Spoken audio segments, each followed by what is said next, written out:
Hello दोस्तों नमस्कार। आज हम लेकर आए हैं आपको घातांक के बारे में चर्चा हम करेंगे।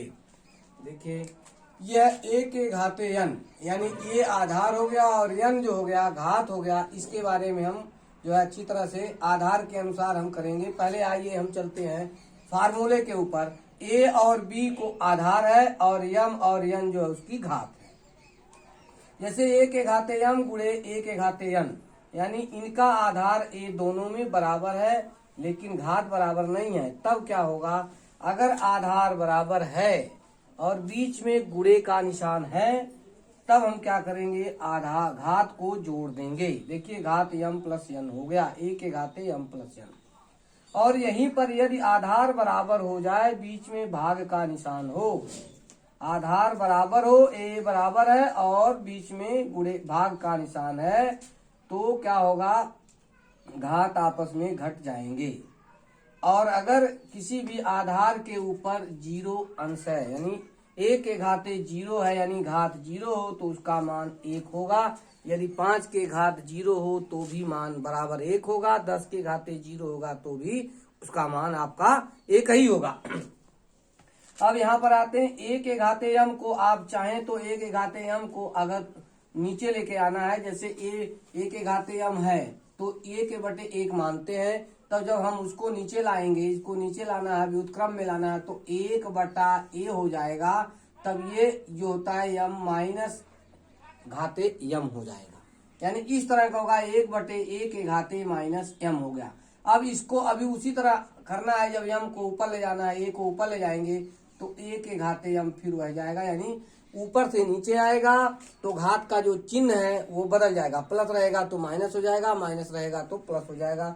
उसी तरह नीचे से अगर ऊपर जाएगा तो घात का चिन्ह बदल जाएगा, प्लस का रहेगा तो माइनस हो जाएगा, माइनस रहेगा तो प्लस हो जाएगा। इस तरह होगा। अब आइए देखते हैं, a पर घाते m के कोष्टक बंद के ऊपर n, यानी a के घाते m के घाते n है, तो इसका मतलब ये हुआ कि इन दोनों घातों का गुणनफल होगा, यानी गुणा होगा a के घाते m गुणे n, यानी m और n का हम गुणा करेंगे। यदि a के घाते m हो और उसके ऊपर भी m हो तो इसका मतलब है a के घाते m गुणे n होगा।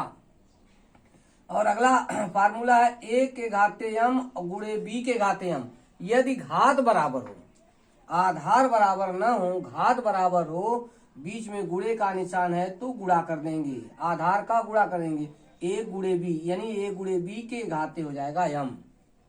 और इसी तरह यदि आधार बराबर न हो, घात बराबर हो और बीच में भाग का निशान हो, बीच में भाग का निशान हो, तब हम क्या करेंगे, तब वह बटे हो जाएगा, यानी a बटे b, यानी पहली संख्या बटे दूसरी संख्या के घाते m हो जाएगा, या पहली संख्या के घाते m बटे दूसरी संख्या के घाते भी m होगा, यानी a के घाते m बटे b के घाते m होगा। और a के घाते माइनस m है, यदि a के घाते माइनस m है, पिछली बार मैं बता चुका हूँ, भागे a के घाते n है, तब क्या करेंगे, आधार देखिए दोनों में बराबर है। जब आधार दोनों में बराबर है तो पहली संख्या में से दूसरी संख्या देखो घट जाएगी, यानी उसकी घात जो घट जाएगी, माइनस m और माइनस n हो जाएगा। अब आते हैं सवाल के ऊपर। पहले हम चलते हैं घात का निर्धारण करते हैं। अगर मान लीजिए 3 गुणे 3 गुणे 3 गुणे 3 गुणे 3 ये संख्याएं आ जाए तो ये समझ लीजिए कि अब ये तो विस्तारित रूप है, इसको बोलते हैं विस्तारित, इसको बोलते हैं विस्तारित रूप, ये आपका विस्तारित रूप है। और इसको जो है घात रूप में लिखना है तो 1 2 3 4 5, यानी 3 कितनी बार है, 5 बार है, इसका मतलब 3 के घाते 5 हो गया। ये आपका हो गया घातीय रूप में, इसको बोलते हैं घातीय रूप, यानी घातीय संकेत। आ गया समझ में आपको? लग रहा है भाई आप विस्तारित रूप और घातीय रूप में आपको एकदम ये समझ में आ जाना चाहिए। अब इस पर हम सवाल लगाते हैं। अब जैसे कह दिया जाए 3 के घाते 5 गुणे 3 के घाते 7। अब देखिए इन दोनों में आधार बराबर है, इसमें भी देखिए आधार बराबर है, आधार इसमें भी 3 है आधार और इसमें भी आधार 3 है, दोनों में 3 आधार बराबर हैं। तो अब जब आधार बराबर है, देखिए जब आधार बराबर है और बीच में गुणे का निशान हो, आधार बराबर हो और बीच में गुणे का निशान हो तो घात जुड़ जाते हैं। तो हमने घात को देखिए जोड़ दिया, 3 के घाते 5 धन 7 बराबर 3 के घाते 7 5 12 हो जाएगा। 3 के घात 12 हो जाएगा, यानी घात आपस में जुड़ जाता है जब आधार बराबर हो।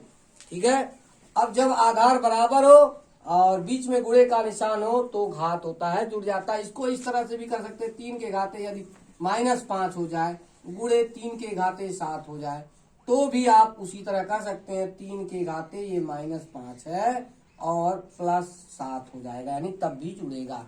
अभी देखिए प्लस माइनस हो गया और ये प्लस हो गया।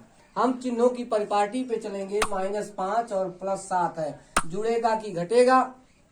अब इस स्थिति में यह घटेगा। इस स्थिति में क्या होगा, घटेगा। बड़ी संख्या में से छोटी संख्या हम निकालेंगे, अर्थात बड़ी संख्या में से 7 में से 5 गया, आपका हो गया 2। 7 में से 5 गया 2, और कौन सी संख्या बड़ी है, 7, यानी प्लस वाला बड़ा है तो 3 के घाते 2 हो जाएगा। इस तरह से हो जाएगा आपका। और यहीं पर अगर दोनों में माइनस का चिन्ह हो जाए, 3 के घाते -5 गुणे 3 के घाते -7 हो जाए, इस तरह हो जाए, तब आप ये समझिए कि अब भी बीच में गुणे का निशान हो गया और घात दोनों बराबर है, यानी 3 के घाते ये -5 हो जाएगा और ये है तो प्लस हो जाएगा, फिर ये हो गया -7, ये भी हो जाएगा। दिखाई दे रहा। अब देखिए यहाँ पर देखिए, अब हम चिन्हों की परिपाटी करते हैं। अब -5 यानी 3 के घाते -5 हो गया। अब ये क्या करना है, प्लस और माइनस का गुणा हो जाएगा। इनके बीच में कोई संख्या नहीं है तो प्लस और माइनस का गुणा होगा तो माइनस होगा -7। अब -7 हो गया। अब देखिए माइनस माइनस क्या होगा, जुड़ जाएगा। अब जो है जुड़ के क्या होगा, 5 और 7 जोड़ेंगे तो क्या होगा, 7 5 12 हो जाएगा। चिन्ह माइनस बड़ा है तो माइनस हो जाएगा। इस तरह आप जो है गुणा बीच में अगर आ जाएगा तो ऊपर के घात क्या होंगे, जुड़ जाएंगे। लेकिन अब इस तरह देखिए, अगर बीच में भाग का निशान आ जाए तब क्या करेंगे। यदि बीच में भाग का निशान आ जाएगा तो घात जो है घट जाएंगे। जैसे बीच में हम कहते हैं 1 के घाते 7 भागे और 1 के घाते 3 हो गया। देखिए दोनों में आधार a है, बराबर है, दोनों में आधार बराबर है। अब जब दोनों में आधार बराबर है तो हम क्या करेंगे, पहली वाली संख्या में से दूसरे घात हम घटा देंगे, यानी 7 में से 3 निकल जाएगा तो आपका हो जाएगा 1 के घाते कितना हो जाएगा, 4 हो जाएगा। और प्लस वाली संख्या बढ़ी तो 1 के घाते 4 हो गया।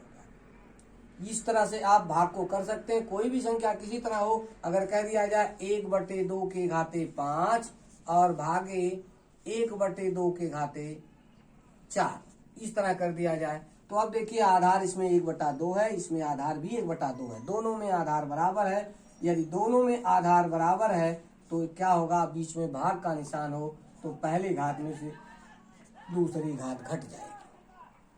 घट गया घात। अब देखिए 1/2 हो गया। अब घटा देंगे, 5 में से 4 गया 1, अर्थात इसका मतलब हो गया 1/2 हो जाएगा। इस तरह जो भाग का भी चिन्ह आप कर सकते हैं कि आधार बराबर हो और बीच में भाग का निशान हो तो घात पहली घात में से दूसरी घात आपकी घट जाएगी। और तीसरी चीज है, किसी भी संख्या के ऊपर अगर यही संख्या आपकी आ जाती, यही संख्या आपको जो है 1/2 के घाते 5 भागे 1/2 के घाते यह 5 हो जाता, तब देखिए वही नियम इस पर भी लागू हो जाता। अब दोनों का आधार 1/2 बराबर है और घात पहली घात में से दूसरी घात आपकी घट जाएगी। -5 में से 5 घट जाएगी। क्यों माइनस लगा, क्योंकि ये भाग का निशान है। अब इसका मान आएगा 1/2 के घाते 0। 1/2 के घाते 0, यानी किसी भी संख्या के घात अगर 0 आ जाए तो उसका मान होता है 1, उसका मान आप 1 रख सकते हैं। अगर यहाँ पर लिख दिया जाए 10 के घाते 0 तो भी मान 1 हो जाएगा। अगर लिख दिया जाए 15 के घाते 0 तो भी मान बराबर 1 ही आएगा। यानी किसी भी संख्या के ऊपर घात 0 आ जाए तो उसका मान 1 होता है। अब चलिए आगे चलते हैं अगले फार्मूले पर, यहाँ तक। अब देखिए कोई भी संख्या हो, अगर मान लीजिए कह दिया जाए 2 के घाते 5, ये 2 के घाते 5 और गुणा कर दिया जाए और कह दिया जाए कि 1/2 के घाते 4, 1/2 के घाते 4, इसका मतलब हो गया। आप इसको 1/2 के घाते 4 को आप लिख सकते हैं 1/2 का मतलब 1 गुणे 1 ही होगा, तो 2 के घाते 4 ऐसे भी कर सकते हैं। तो ये हो गया मतलब 2 के घाते 5 हो गया, और गुणे ये हो गया 1/2 के घाते 4 ऐसे भी कर सकते हैं। अब हम क्या करेंगे, हमने ये कहा था किसी भी संख्या के ऊपर अगर घात ऐसे है 1/1 के घाते 5 है, तो आप इसको ऊपर जब ले जाएंगे तो 1 के घाते -5 हो जाएगा। देखिए ये फार्मूला 1 के घाते m है, तो नीचे जाएगा 1 के घाते माइनस, यानी घातांक का चिन्ह बदल जाएगा। अब देखिए यहाँ पर जो है आपके +4 है, तो जब नीचे से ऊपर जाएगा ये 2 के घाते 5 हो जाएगा, गुणे हो जाएगा ये हो जाएगा 2 के घाते -4 हो जाएगा। संख्या जो ही पलटेगी तो उसका घात का जो है चिन्ह बदल जाएगा। यहाँ देखिए प्लस है, ऊपर चला गया तो माइनस हो गया।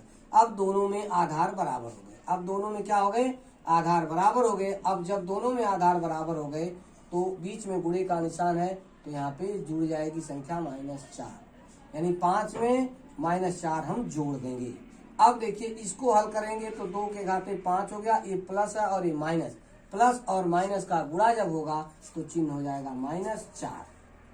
ठीक, अब इसके बाद 2 के घाते कितना हो जाएगा, 5 में से 4 निकालेंगे 1 हो जाएगा। अब 2 के घाते 1 का मतलब हो गया 2। यह सवाल देखिए बहुत ही आसान है, इतनी आसानी से आपको समझ में आ गई। अब इसी तरह अगर भाग का निशान होगा तो आप समझ लीजिए कि गुणा कर देंगे, यानी भाग का निशान होगा तो घटा देंगे। यहीं अगर भाग का निशान होता तो यहाँ पे हम घटाना का निशान लगा देते।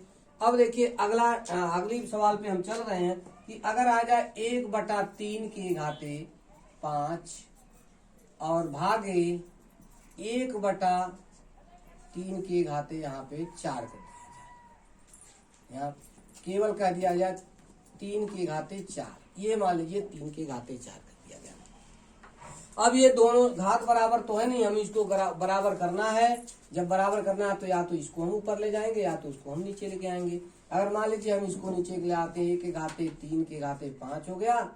अब इसको भाग का निशान है, अब इसको हम क्या करेंगे 1/3 करेंगे तो घाते हो जाएगा -4, ये -4 हो गया। अब 1/3 के घाते -4 को आप इस तरह लिख सकते हैं 1/3 के घाते -4, इस तरह भी आप लिख सकते हैं। तो आइए उसको इस तरह बना देते हैं, 1/3 के घाते 5 हो गया, और इसके बाद भागे का निशान है 1/3 के घाते हो गया। अब यहाँ पे घात बदल गया -4 हो गया। अब देखिए दोनों में घात बराबर है, जब दोनों में घात बराबर है तो हम क्या कर सकते हैं, बीच में भाग का निशान है तो हम क्या करेंगे, इसको घटा देंगे। 1/3 हो गया, 1/3 के घाते ये 5 हो गया। अब माइनस, ये भाग की जगह पे माइनस हो गया, अब ये -4 है, यहाँ पर -4 हमने कर दिया।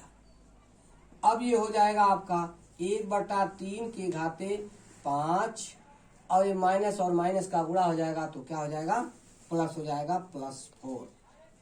अब +4 हो गया। अब इसको हल कर दीजिए, 5 और 4 कितने होगा, 1/3 के घाते 9 हो गया। ये आपका सवाल इस तरह से हो जाएगा। आपको जरा सा भी दिक्कत नहीं आ रही। 1/3 के घाते 5 है, भागे 3 के घाते 4 है। अब यही जो है इस रूप में बनाना चाहेंगे तो हम कहेंगे कि 1/3 के घाते -4, या इसी को हम लिख सकते हैं 1/3 कोष्टक बंद करके -4 कर सकते हैं। अब देखिए 1/3 इसमें 1/3 दोनों में आधार बराबर हो गया और बीच में भाग का निशान आ गया, तो सीधे से घटा देंगे। पहले घात में से दूसरा घात घटाएंगे, पहला घात है 5, दूसरा घात है -4, तो घटा देंगे तो हो जाएगा माइनस और -4 प्लस हो जाएगा, और प्लस हो जाएगा, अब जुड़ जाएगा तो हो जाएगा 9, 1/3 के घाते 9। अब इसको आप इसी दूसरे रूप में लिखना चाहें तो आप लिख सकते हैं। अब इसको हम ना बदल करके हम इसको बदलना चाहें, अगर हम इसको बदलेंगे तो हो जाएगा 3 के घाते -5 हो गया, यह 3 के घाते -5 हो गया, भागे ये 3 के घाते 4 हो गया। अब देखिए इसमें भी आधार बराबर हो गया। जब दोनों में आधार बराबर हो गया तो हम क्या करेंगे, अब यहाँ पे लिखेंगे 3 के घाते -5, भाग का निशान है तो -4 हो गया।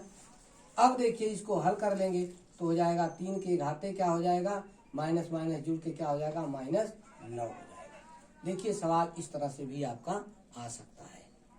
तो ये सवाल अगर इसी को आप जो -9 है, देखिए इस फार्मूले पर आप चलेंगे, इस फार्मूले पर चलेंगे, 3 के घाते m है, या देखिए ये फार्मूला आप चलेंगे तो ये इस फार्मूले पर चलेंगे, पलट देंगे तो हो जाएगा ये 1/3 हो जाएगा, 1/3 के घाते +9 हो जाएगा, या इसको लिख सकते हैं 1/3 के घाते 9 ऐसे भी लिख सकते हैं। देखो जो उत्तर नीचे आया था वही उत्तर यहाँ पर भी आ गया। आप इस तरह भी कर सकते हैं और इस तरह भी कर सकते हैं घातांक के रूप में। ये तो आपको समझ में आ ही गया होगा। अब अगले पैटर्न पे चलते हैं घातांक के लिए।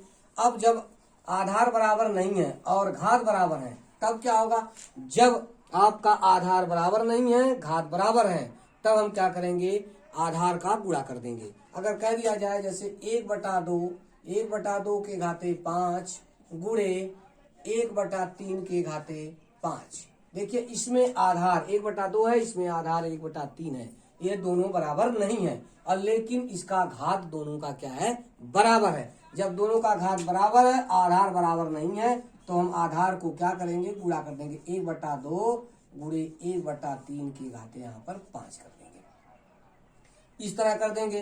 इस तरह करने के बाद एक गणित है, इसलिए इसको गुणा कर सकते हैं। ऊपर का ऊपर 1 एकम 1 और 2 तिहाई 6, ये हो जाएगा 1/6 के घाते 5।